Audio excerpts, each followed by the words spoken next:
दोस्तों, ये संसार रहस्यों से भरा हुआ है और इसी रहस्यमय संसार में आज भी ऐसे कई अनसुलझे रहस्य हैं जिनको सुलझाने के लिए दुनिया भर के शोधकर्ता प्रयासरत हैं। पर अगर बात करें रहस्यों की, तो धरती के ज्यादातर ऐतिहासिक रहस्य इजिप्ट से ही शुरू होते हैं और इजिप्ट पर ही जाकर खत्म हो जाते हैं। मिस्र के पिरामिड एक अविश्वसनीय और अद्भुत कला का एक ऐसा ही नमूना है जिसको बना पाना आज की आधुनिक सभ्यता के लिए भी लगभग नामुमकिन है। पर ऐसा क्या है जो इन पिरामिडों को दुनिया के सर्वोच्च रहस्यमय स्थानों में शामिल करता है?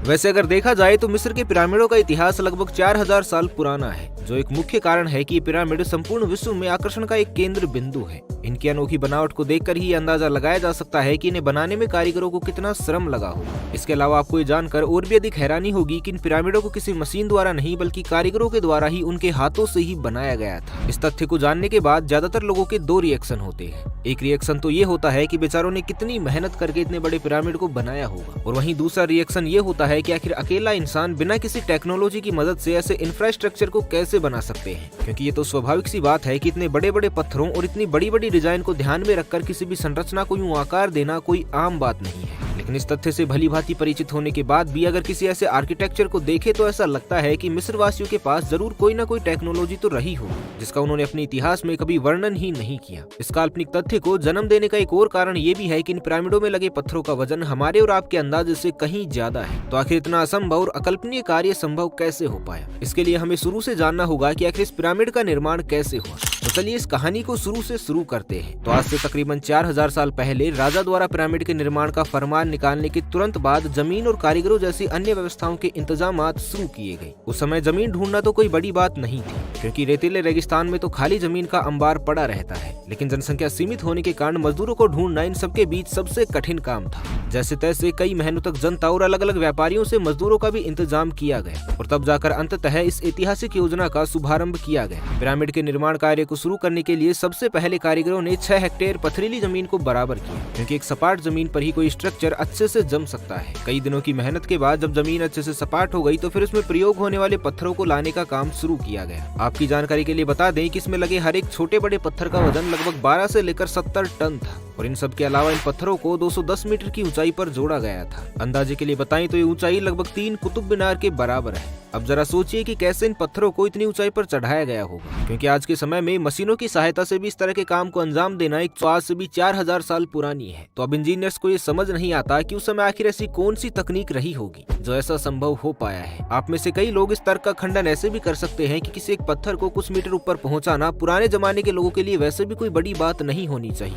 क्योंकि एक तो उनका शारीरिक बल औसत तौर पर आज के इंसानों से कहीं ज्यादा था, और दूसरा ये भी कि जब कई सारे मजदूर एक साथ पत्थरों को खींच रहे होंगे तो उन सभी के प्रयासों से बड़ी ही आसानी से पत्थर ऊपर तक पहुंच गया होगा। लेकिन इस सवाल का जवाब ढूंढते वक्त शोधकर्ताओं के जहन में भी सबसे पहले यही ख्याल आया था कि कई इंसानों का एक साथ मिलकर इसे अंजाम दे पाना तो चलो कोई बड़ी बात नहीं है, पर उनके होश तो तब उड़ गए जब उन्हें पता चला कि इस पिरामिड के पत्थरों में से कई ऐसे ग्रेनाइट भी थे जिन्हें मीलों दूर से लाया गया था, और इवन कुछ को लाने के लिए तो समुद्र को भी पार करना पड़ा होगा। अब अगर आपके पास ऐसा कोई तर्क है कि आप एक लकड़ी की बोट में 12 टन के सामान को ले जा सकते हो, तो ऐसा अविश्वसनीय विचार हमारे साथ कमेंट बॉक्स में जरूर साझा करें। बाकी हमें तो नहीं लगता कि इतना भारी सामान कोई लकड़ी की बहुत सी आम सी नाव संभाल पाएगी। इसके अलावा मजदूरों द्वारा भी किसी 12 से 70 टन के पत्थर को इतनी दूर तक खींचा जाना किसी भी संभावना के दृष्टिकोण में नहीं आता। और इसी वजह से आपके और हमारे साथ पूरी दुनिया को ये समझ में नहीं आ रहा कि आखिर इस पहेली का जवाब है तो है क्या। गौर करने लायक एक और बात ये भी है कि इन पिरामिडों में बड़ी ही बारीकी से काम किया गया है। अब इसे आप कल्पना से परे कहिए या इतिहास की सुंदरता,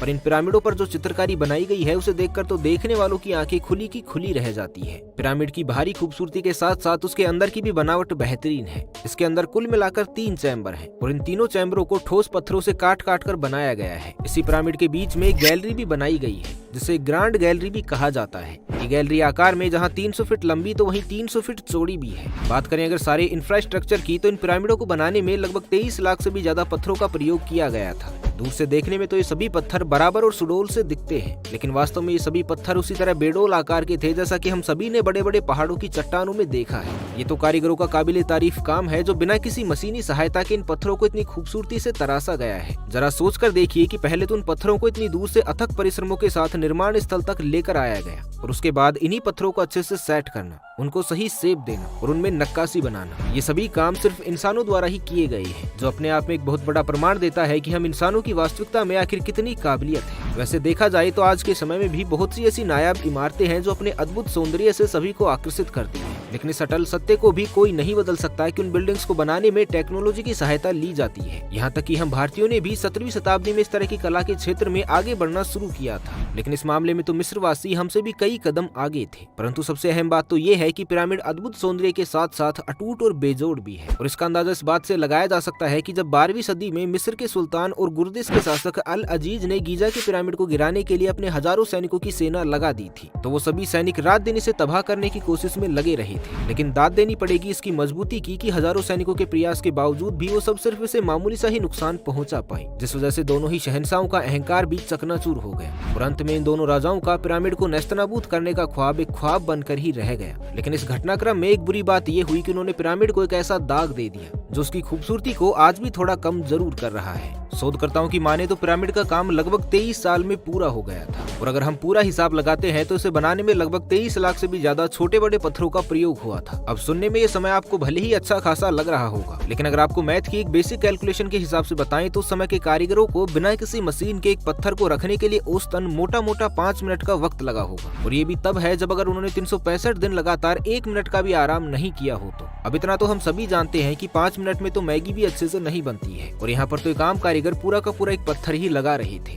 जिसमें कभी कभी छोटे तो कभी कभी बड़े पत्थरों की भी बारी आती होगी, जो न सिर्फ इस बात को दर्शाता है कि वो सब अपने कार्य में कितने निपुण थे, बल्कि इंजीनियरिंग के मामले में तो आज के डिग्री वालों को भी कंपटीशन देने का दम रखते थे। मिस्र के पिरामिड पर काफी लंबे समय से शोधकर्ता शोध कर रहे हैं और उनकी रिसर्च के दौरान उन्होंने कई ऐसी अनोखी बातें देखी हैं जो इनकी बेहतरीन कारीगरी को दर्शाती है। जैसे इनके पत्थरों को आपस में इतनी सफाई के साथ इस तरह से जोड़ा गया है कि उनके बीच एक महीन धागे तक का भी गैप नहीं है और पत्थरों को उनके आकार और रूप के अनुसार इस ढंग से सजोया गया है कि विपरीत दिशा की दीवार का पत्थर भी उसी रंग, रूप और आकार का है। बात करें अगर उस समय की भाषा की तो पिरामिड की दीवारों पर जो लिपियां अंकित है ये वही मिस्र की लिपि हिरोग्लिफ्स है। दुर्भाग्य से अभी तक ये सोल्व नहीं हो पाया है कि इस लिपि के माध्यम से आखिर इन पिरामिड्स में क्या लिखा हुआ है, पर इतना तो सभी वैज्ञानिक अंदाजा लगाते हैं कि होना हो इस लिपि में ब्रह्मांड से जुड़े कुछ अनोखे रहस्यों के पीछे का सच भी लिखा होगा। सही मायनों में इजिप्ट के लोगों के पास ज्ञान का वो महासागर था जिसे शायद विज्ञान आज के आधुनिक युग में भी अर्जित नहीं कर पाया है और इसलिए ये हिरोग्लिफ्स शुरू से ही विवादों में रहा है। अभी तक तो आप मिस्र के गीजा के पिरामिडों के बारे में जानकारी ले रहे थे, पर आप जानकर हैरान हो जाएंगे कि एकमात्र मिस्र ही नहीं बल्कि पूरे विश्व में ऐसी 9 जगहें हैं जहां पर इस तरह की कला के नमूने देखने को मिलते हैं। उन्हीं 9 जगहों में नेस्का, माचू पिच्चू,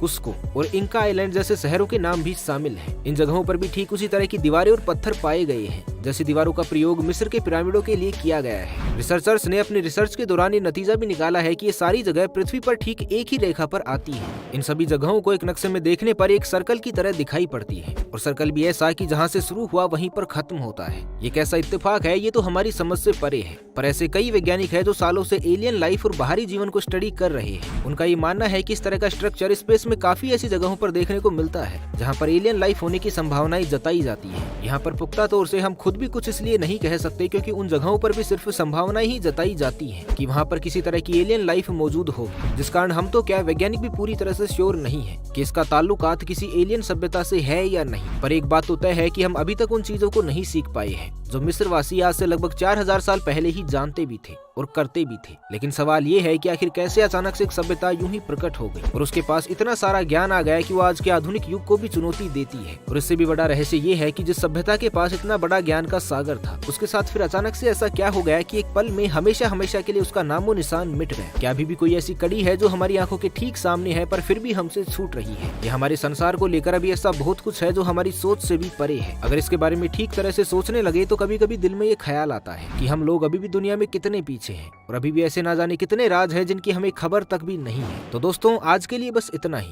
मिलते हैं किसी और वीडियो में, तब तक के लिए खुश रहें, मस्त रहें, हंसते रहें। भगवान करे आप सभी का दिन शुभ हो।